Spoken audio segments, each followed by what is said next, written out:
Coming up, see which UNT student won IBM's coding competition 2 years in a row.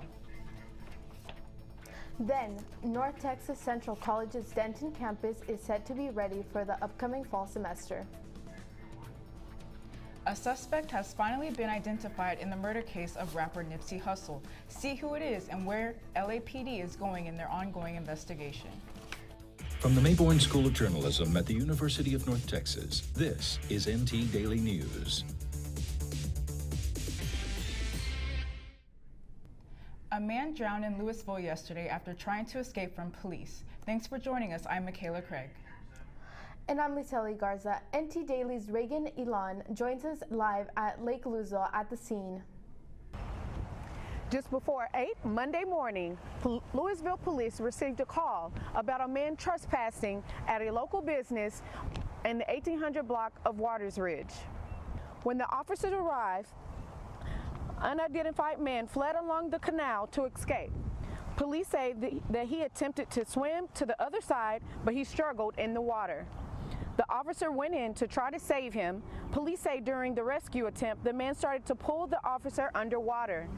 The officer was able to make it back to the shore, but man disappeared underwater.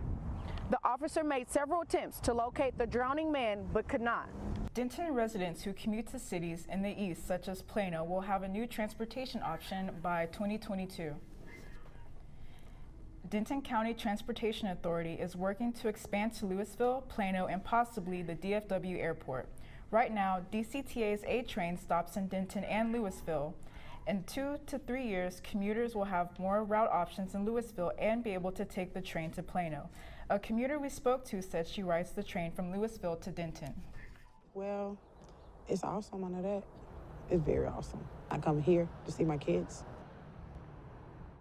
The A train expansion plan is divided in 3 parts. The first part deals with the Trinity Mills location. The second part makes it so people don't have to get off and switch to another train on southbound stops. And the third part will involve DCTA putting rail cars on the Cotton Belt to extend to the DFW airport. The expansion will be finished by 2022. North Texas Central College downtown Denton campus will be ready for the incoming students this fall. Construction on the former Denton Record Chronicle building started last summer. The official name for the Denton campus is the First State Bank Exchange after NCTC received $1 million donated from the bank to help open the campus. There is a little over a month left for the construction of the parking garage, and it will be expected to be ready at the beginning of June. With businesses growing in Frisco, it only makes sense to offer new degrees at UNT campus there. The state approved 2 business degrees opportunity for UNT at Frisco, a Bachelor of Science degree and MBA focused on business analysis. The university says these types of degrees are a good fit for Frisco's location because of the industry relationship it can build in Collin County. By the year 2023, UNT plans to expand the Frisco campus even more than adding courses, degree plans, and new buildings. Brian Garcia is a work-study student who says the degree will change the dynamics of the college. To our campus for sure. I know that one of them is the first of its kind with admitting students straight out of high school, which up until now we've just been a transfer campus for UNT. The degree will be available for the upcoming fall semester. Today marks Equal Pay Day for women in America. It started in 1996 by the National Committee on Pay Equity to highlight how much women have to work to earn what a man earns in the previous years. According to U.S. Census, data women earn about 81 cents to every dollar a man makes. The pay gap worsened significantly for women of color. According to the National Women's Law Center, white women would have to work 52 years to make what a man makes in 40 years. Women of color would have to work anywhere from 65 to 75 years to reach that mark. Studies show that it will take about 50 years for the gap to close. As for this year, the gap is shrinking and is 1% narrower than it has in the last year. Industries with large pay gaps are finance, public administration, and science and technical services. She's done it again. UNT senior Anna McGee made history last year as the first woman to win IBM's Master the Mainframe competition, and now she's won a second time around. This makes UNT the winner of the international competition for 3 years in a row. McKee is set to graduate this May with 2 degrees, and in September will start working as an analyst with USAA. According to the U.S. Department of Commerce, 6.7 million men have degrees in STEM compared to just 2.5 million women. I had the opportunity to talk to one UNT female mechanical engineering student who is experiencing this gender gap firsthand. At UNT's Discovery Park, the Mean Green Racing team is hard at work on its formula car. Every day we're in here working, and I guess our full project is the Formula SAE car. Build a little quarter-scale Formula One race car and basically compete with other universities across the world and just see how we stack up. This summer, the team will compete in Lincoln, Nebraska with the help of a new member. I'm part of the fuel system team, so right now we're building the entire fuel tank and trying to get test that the fuel can withstand the tank itself. Freshman Michaela Lambert is a mechanical engineering major at UNT. In addition to being the team's newest member, she is also one of the few females on the team. As of right now, for the past few months that have been working on the car, I am the only female, but then we have other females that are on the team and come every now and then. That gender gap is also seen in Lambert's mechanical engineering classes. Mechanical engineering is not the most typical for females. A few of my classes, my smaller classes that have 20 to 30, there's probably 5 to 10 girls, and then I'd say once the classes get bigger to 70 or 80, there's probably 10 to 15 girls. According to research done by the National Science Foundation, in 2013, women made up half of the total U.S. college-educated workforce, but they only made up 29% of the science and engineering workforce. That number decreases to only 7.9% for mechanical engineering. Despite being outnumbered, Lambert doesn't feel any different than the men on her team. They're pretty much all very welcoming, especially this team. They're guys. They're going to be guys sometimes, and they've never thought twice about me being a girl. They kind of just treat me as one of their own on the team. I've never felt excluded or anything. Half-notch it where it fits like this. Last month, UNT's College of Engineering received a $30,000 grant from the Texas Women's Foundation to help create programs to increase the number of women in computer science and engineering. Women are enrolled and are taking a stance in leadership this week. Up next, see how one North Texas woman seeks to make her mark in politics. I see you mobbing over her. Let's go. Let's mob. Let's crawl. Let's crawl. Let's crawl. Hey, yo, we mobbing. Come on, girl. Let's crawl. Hey, yo, let's crawl. Hey, yo, let's crawl. Hey, let's crawl. Hey, yo, let's crawl.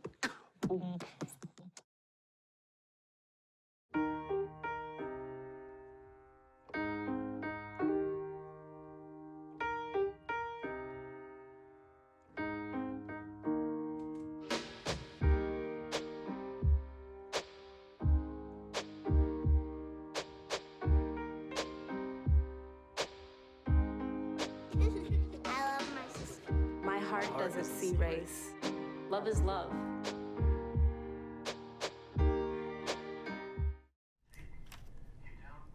The 2020 presidential race has more women candidates than ever before. Women are now also holding more political positions on a local level. NT Daily's Shekinah Berry takes a look at how some Denton County politicians are working to make a change for women. Women are pushing to leave their impact on the world of politics. No matter the struggles they face, they're tackling the challenge full force. State Representative Michelle Beckley knows about these challenges firsthand. People are going to attack you from all sides, And even if it doesn't, they'll make things up about you. Beckley believes the opposition and diversity she's faced give her an added advantage. You know, North Texas is becoming more and more diverse, and personally I love it, and I think that accepting it is, you know, where we are. So I think it's an advantage for me coming from a diverse district. She is one of many women working to make a mark on the political system. 12 seats across the state flipped from Republican to Democrat in 2018. 9 of those are newly elected women. My life of voting from the time I was 18 to now, I mean, the percentage of women in politics is the same, and I just find that completely unacceptable. We do need more women in politics. It's hard, though. It's hard. Women, you know, you've got children, you've got businesses, and I think women second-guess themselves. But really where you can make the biggest difference in your day-to-day lives is local politics, whether it's school board, municipalities, or in my case, I went with State House. Beckley isn't the only woman working to make an impact on the local community. Attorney Delia Mims is taking her chance at politics in the race for Denton County Commissioner. It would be a natural transition to go from being an advocate at the individual, the family, or the business level to being an advocate more on the community level. Mims believes as the country evolves, the government should as well. As we are moving towards a more diverse population, our government needs to reflect that in our thought pattern, and as our problems are becoming more complex, our solutions need to be more complex. Women currently make up 23.7% of statewide elected executive offices. But women like Beckley and Mims want to see that number increase. Shekinah Berry, NT Daily News. Mims will run against another woman in politics. In Convenient County, Commissioner Bob Mitchell, we reached out to her office for comments but haven't heard back. Anyone else who wants to run in the race has until May 4th to file. A local spa is trying to help distribute over 330,000 menstrual products to shelters in Texas. Laser Loft is partnering with Flow Code, an organization focused on providing free access to menstrual products for women in need. The spa's goal is to empower women and let people know that menstrual products are not always accessible. Any woman should have access to this. I mean, I think that we even have low-income girls in school that don't have access to these type of products. And so, I mean, we're all women, we all go through this, and to be denied your basic need, it's horrible. So I'm really glad that to be a part of this, that we can just make every woman feel empowered and good about themselves. Laser Loft is accepting donations during business hours Monday through Friday from 10 a.m. to 6 p.m. and Saturday from 10 a.m. to 4 p.m. Donations can include menstrual products or monetary donations directly to Flow Code through Laser Lab. One of the women accused of murdering Kim Jong-un's half-brother was sentenced to jail yesterday. Do-won Hae-hung was accused of murdering the North Korean leader's brother in 2017 by smearing poison on his face. She has now accepted a plea deal and will be released from prison May 5th. Her alleged accomplice was released in early March after all charges were dropped against her. She will serve 3 years and 4 months. This past Sunday, Nipsey Hussle, a Grammy-nominated rapper and community activist, was shot 6 times and murdered outside of his store in LA. Then yesterday, a memorial was held at the site of his murder, where the gunshots were reported heard, causing the crowd to start running. Only minor injuries were reported. Los Angeles Mayor Eric Garcetti spoke on the memorial scare. And I would say to anybody out there too, the absolute worst way to pay back Nipsey's loss, somebody we lost to the hands of violence, is with more violence. And we know that there is much more love than hate, much more love than violence out there. We intend to give space for people to grieve, space for people to mourn, and space for people to come together. LAPD continues to actively work on the case and asks the community to cooperate with law officials in the ongoing investigation. Just in today, a suspect has been identified for Nipsey's murder. CNN's Reed Binion reports. Los Angeles police have named a suspect in the killing of rapper and community activist Nipsey Hussle. Police identifying the suspect as 29-year-old Eric Holder. Holder identified just hours after chaos erupted at a memorial for the rapper. Police responding in riot gear. Authorities say many of the injuries occurred as people were trampled trying to flee. Nipsey Hussle, whose real name is Ermias Ascadome, was killed Sunday in a Los Angeles shooting outside a clothing store he owned. His death, a seismic shock to the community, setting off a massive wave of grief. He cared about us. I care about him. You don't understand what he meant to us. The Grammy-nominated rapper's fans united in mourning for the man who had been revered for his dedication to his community. Nipsey Hussle is someone who's a champion of peace. He called for peace. He called for justice. He was a champion to the underserved. He was a role model to our youth. Just hours after Nipsey Hussle was gunned down, LA's police commissioner announced he had been scheduled to meet Monday with the rapper to discuss ways to help kids and help stop gang violence. The city's police chief scheduling a news conference for Tuesday to discuss the investigation into the rapper's killing and address the surge in violence in the city. I'm Reed Binion reporting. The Los Angeles police chief says the incident was not gang-related, but instead it was a personal dispute between the two. UNT's women's basketball team could make history tomorrow. Find out what stands in their way coming up next. This is the story of a boy who is very sensitive to lights and sounds. So he built secret hiding places where nothing could get in. The boy didn't like looking people in the eye. It made him feel uncomfortable. One day, he found out he had something called autism. His family got him help, and slowly, he learned how to live with it better. Early intervention can make a lifetime of difference. Learn the signs at autismspeaks.org.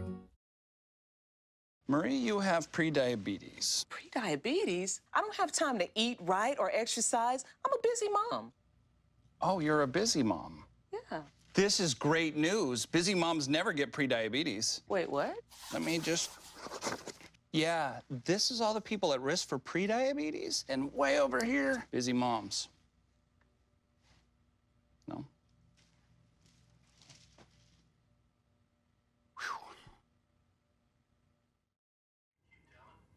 UNT's softball team has excelled their expectations for this season. Since the program began in 2006, the team is having its most successful season yet. The Eagles are currently the top seed in Conference USA standings with the new addition of head coach Rodney DeLong. The Mean Green not only look to win their first conference championship, but a College World Series as well.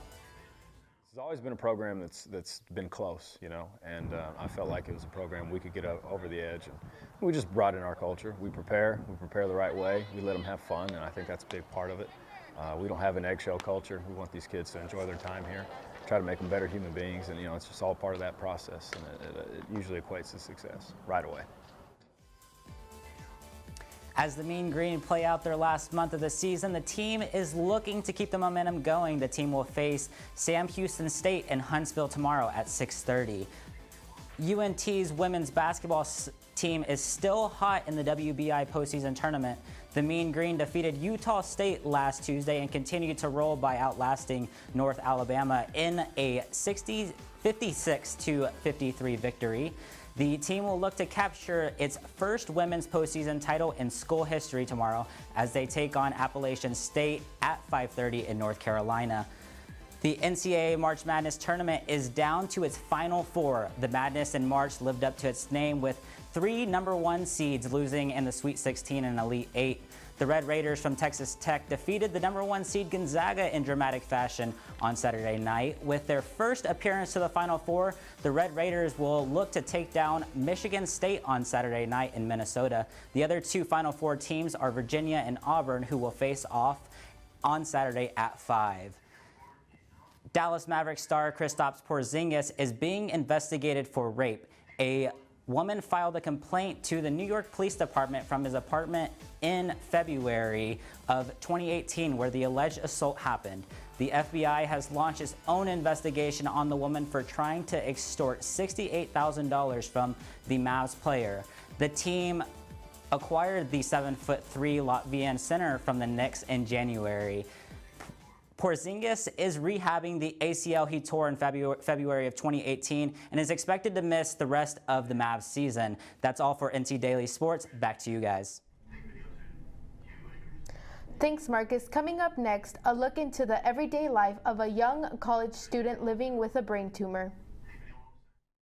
See on page 4 that the projections need to be tornado next Thursday. Seriously? Thursday? Can't do that. This is really inconvenient. I have yoga that day. I have no time for this. So. I can't do Thursday, but I can do Friday. Disasters don't plan ahead. You can. Talk to your loved ones about how you're going to be ready in an emergency. Don't wait. Communicate. Cost of family time activities getting you down? Hello, I'm Dr. Spruce. If you or someone you know needs a healthy dose of nature, visit discovertheforest.org to find out which park or forest is closest to your family. Acorns are not real currency, but that's okay because parks or forests are either free or super affordable. It's a truly economical way for the whole family to enjoy each other's company and bond beyond the confines of concrete buildings and rush hour.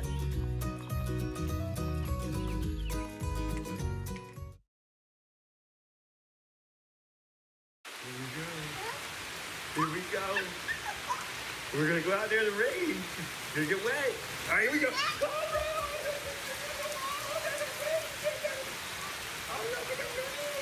Okay, quick.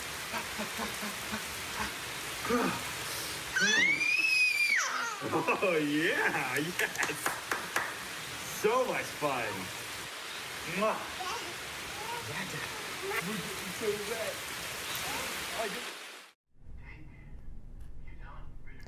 The Humane Society of North Texas is asking for donations after having to rescue over 50 cats being hoarded in a Denton home last week. According to a Facebook post, the Humane Society assisted Denton Animal Services in releasing 8+ cats from Denton home where residents were living in their garage. The Humane Society took in 39 of those cats while Denton Animal Services returned 16 to their owners. Cats in the facility are currently being tested for infections. They are in need of immediately financial support to feed and give veterinary care to the cats. They have raised almost $10,000 so far. To make a donation, visit their Facebook page at Humane Society of North Texas. The U.S. Department of Agriculture will no longer use kittens in a parasite research. The USDA had a research project where kittens were purposefully infected with a Toxoplasma gondii parasite. That organism causes toxoplasmosis, which officials call a leading cause of death from food-borne illnesses. Kittens were used because USDA says they are the only host in which the parasites can complete its life cycle and produce eggs. Last year, lawmakers introduced legislation to stop researchers from using kittens. The USDA says it hasn't infected a kitten since September, and it has now permanently stopped the practice. There are still more than a dozen kittens in the program, though. Officials say USDA employees will be allowed to adopt them. The Denton Community Market will celebrate its 10th anniversary and opening day this weekend. On Saturday morning, there will be performances, a special ceremony, and an exhibit to trace the history of the market. Established in 2009, DCM's mission is to strengthen the Denton community by providing economic opportunities for local vendors.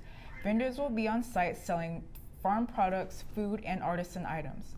The market will be open every Saturday morning in April through November. Today is World Autism Awareness Day. This day encourages member states of the United Nations to take more measures in raising awareness about those with autism. According to the Annie E. Casey Foundation, 1 in 11 children in the United States are diagnosed with autism. In Texas, more than 7 million children are autistic. UNT is home to the Kristen Farmer Autism Center that serves children on the autism spectrum. In July, the center will host an autism intervention and research conference. The rate of brain tumors are increasing every year. Over 700,000 people in the United States have a brain tumor, and over 86,000 more will be diagnosed this year. Esmeralda Sanchez was a high school student when she found out she had a brain tumor. She told me how she dealt with this experience and what the future holds. Esmeralda Sanchez was about to start her senior year in high school when she noticed some simple tasks were becoming hard for her. She started having trouble walking, so she went to her primary doctor first. We're going to be going to therapy. And then she's changed her mind. She said no, because we first needed to get a diagnostic, see what's going on with her. They visited a neurologist to get an MRI and quickly found out the answer to her problems. Fluid was building up in my brain to the point where I wasn't capable of walking normally, and to the point where sometimes couldn't hold it in.